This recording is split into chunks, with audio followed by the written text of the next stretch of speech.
ng ICC at hindi natin kilala kung sino yung mga huwis nila. Nakita nyo sa TV, hindi nga marunong mag-English. Mas magaling pa mag-English yung mga high school natin. Bakit tayo makikinig sa ICC na hindi natin alam kung sino sila?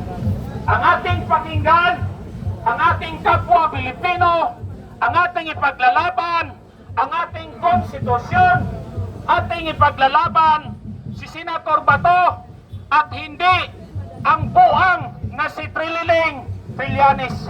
Sana mag-issue ang Senate ng warrant of arrest kay Sonny Trillanes at i-deputize lahat ng mga pulis na ipahuli siya para bukbukin natin yung gago na yan dahil he is not representing the interest of every Filipino. He is representing the interest of a foreign entity na hindi natin kilala. Kaya sana, andito tayo ngayon, sir, mga pulis, I salute you. But please put in your heart, our duty is to protect the Constitution. And Senator Bato is representing a constitutional body which is the Senate, and he is elected by 20 million people, 20 million Filipino.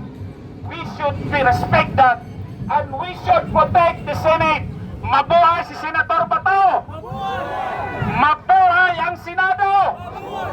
Mabuhay si Senator Alan Peter Cayetano!